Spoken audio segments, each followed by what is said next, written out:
पिता जैसा पति। पापा मुझे शादी ही नहीं करनी है, क्योंकि शादी के बाद अगर वह लड़का आपके जैसा निकला तो मैं क्या करूँगी। मुझे आपके जैसा जीवन साथी नहीं चाहिए।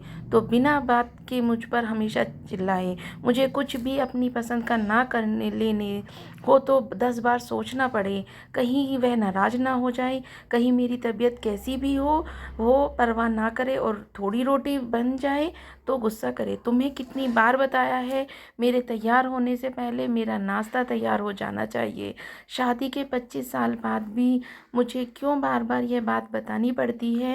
लता, तुम्हें क्या है, तुम तो आराम से घर पर रहोगी, मुझे काम पर जाना पड़ता है। तुम हो ही हमेशा बेवकूफ़ों जैसी हरकत करती हो। अगर तुम यह जानबूझकर करती हो तो याद रखना, मुझसे बुरा कोई नहीं होगा। आज भी प्रशांत का पारा चढ़ा हुआ था। इन कटु शब्दों में अपना गुस्सा उतारते हुए, गीला तौलिया कुर्सी पे फेंकते हुए प्रशांत गुस्से में लता की तरफ देखने लगा। लता के लिए प्रशांत का ये बेवजह का गुस्सा कोई नई बात नहीं थी। वह महीने में 3-4 बार ऐसे ही लता पे पर बरस पड़ता था। पहले पहले लता उसका विरोध किया करती थी, लेकिन जब कई सालों तक प्रशांत में कोई बदलाव नहीं दिखा तो लता ने खुद को ही बदल दिया। अब प्रशांत के कुछ भी कहने से लता को कोई फर्क नहीं पड़ता था। प्रशांत की हर बात वो चुपचाप सिर नीचे झुकाए सुन लेती थी। शादी से के पहले 5 साल तक लता ने पूरी कोशिश की थी कि प्रशांत को बदला जाए, लेकिन फालतू का गुस्सा करना और बाद में लता को बुरा भला कहना, यह मानो जैसे उसकी आदत बन गई थी।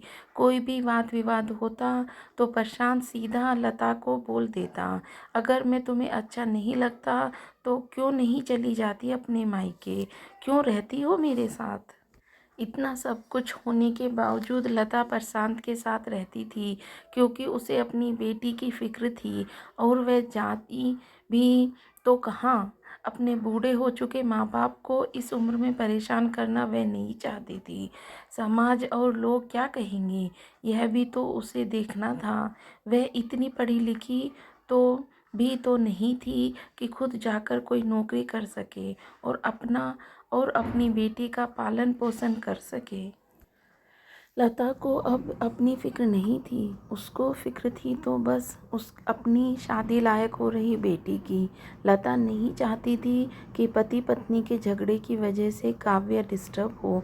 काव्या की पढ़ाई पूरी हो चुकी थी, उसके लिए अब शादी के रिश्ते आने लगे थे। कई रिश्तों को काव्या ठुकरा चुकी थी। 2-3 महीने बाद एक अच्छा रिश्ता आया। रिश्तेदारों और पहचान के लोगों ने भी लड़के की बहुत गुणगान किए। प्रशांत एक शाम अपनी बेटी से बैठकर उसे बताने लगा, काव्या बहुत अच्छा लड़का है, पढ़ा लिखा है, बड़ा घर है, बहुत अच्छी नौकरी है। ऐसे रिश्ते बार बार नहीं आते बेटा, इस बार मना मत करना।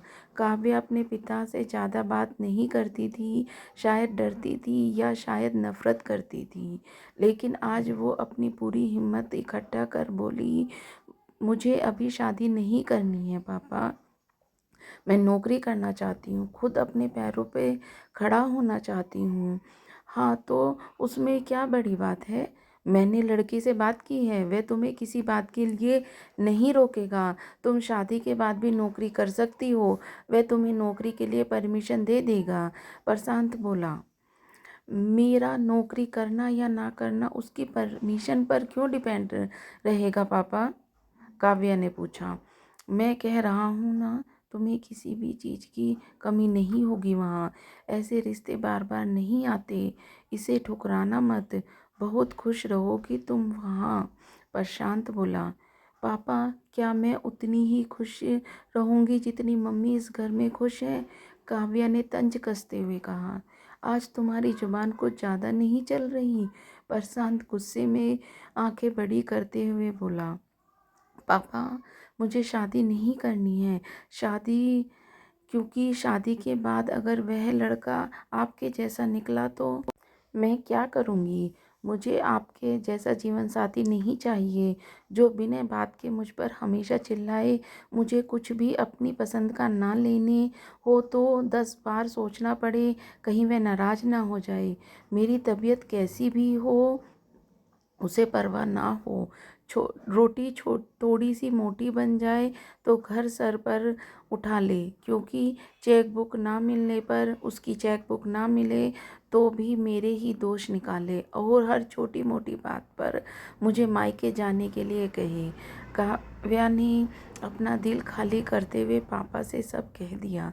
प्रशांत का गुस्सा 7वें आसमान पर था, लेकिन उसके मुंह से एक भी शब्द नहीं फूट रहा था। वो काव्या की बातें सुन रहा था। काव्या उतना ही बोलकर चुप नहीं रही हुई। आज पहली बार वह अपने पापा के सामने इतना कुछ बोल रही थी। पापा, आपने माँ को हमेशा गलत व्यवहार किया। आप मुझसे भर रहे, बिना सोचे समझे माँ पर उतार देते, कभी इस बात की परवाह नहीं करते कि उन्हें कैसा लगता होगा। आपकी बातें सुन सुन माँ ने अपना स्वाभिमान खो दिया। प्रशांत आज पहली बार अपने किए बर्ताव को महसूस कर पा रहा था। वो इतना ही बोल पाया, जो तुम्हारे मन है वो करो, मैं तो इतना बुरा हूँ ना। काव्या ने प्रशांत का हाथ पकड़ा और बोली, पापा मुझे सिर्फ एक सवाल का जवाब दे दो। क्या आप चाहोगे कि मेरा पति आपके जैसा हो? अगर आपका जवाब हाँ है तो कर दीजिए मेरा रिश्ता आज ही, और ना मैं ना करूँगी, आत्मनिर्भर बनने दीजिए। प्रशांत कुछ भी न बोल पाया और वहाँ से चुपचाप बाहर चला गया। आज उसे लता के सामने जाने में शर्म आ रही थी। चलते चलते उसकी आंखों में आंसू बह रहे थे। प्रशांत ने आज से अपने आप को बदलने का निश्चय किया। अगले ही दिन लता ने अपने पति के काफ़ी बदलाव देखा। वह सोचने लगी, जो हिम्मत काव्या ने दिखाई है, वह हिम्मत अगर मैं पहले ही दिखा देती तो शायद आज परिस्थितियाँ कुछ और होती। अब काव्या पढ़ लिख कर अच्छी नौकरी करने लगी थी और 3 साल बाद उसके लिए एक अच्छा रिश्ता आया। उसकी विदाई पर प्रशांत बोला, बेटा तू हमेशा खुश रहेगी, क्योंकि तेरा पति मेरे बाप जैसा नहीं है। प्रशांत के बात सुनकर लता और काव्या की आंखों में आंसू बहने लगे। दोस्तों, हमारे समाज में औरतों को भले ही देवी का दर्जा दिया जाता है, लेकिन वह स्वतंत्रता नहीं दी जाती जो उन्हें देनी चाहिए। उन्हें बचपन से ही बताया जाता है कि पराया धन है। स्कूल से आने से देर हो जाए तो पिटाई मिलती है। मोबाइल पर बातें करते हुए दिख जाए तो या खिड़की से झांकते हुए दिख जाए तो शक किया जाता है। माँ बाप का घर तुम्हारा नहीं है, पति का घर ही तुम्हारा घर है। जीवन भर यह बातें बता बता कर उन्हें ससुराल भेज दिया जाता है, और एक दिन किसी छोटे मोटे झगड़े में ससुराल वाले से यह सुनना पड़ता है कि इस घर को छोड़ दो और मायके चली जाओ। अब आप ही बताओ दोस्तों, ऐसी स्त्रियों का सच्चा घर कौन सा है? आखिरकार वह किस घर में अपना कहे? हमेशा की तरह पूरी कहानी पढ़ने के लिए आपको धन्यवाद। दोस्तों, उम्मीद है कि यह कहानी आपको दिल को छू गई होगी। आपका पूरी कहानी सुनने के लिए बहुत बहुत धन्यवाद।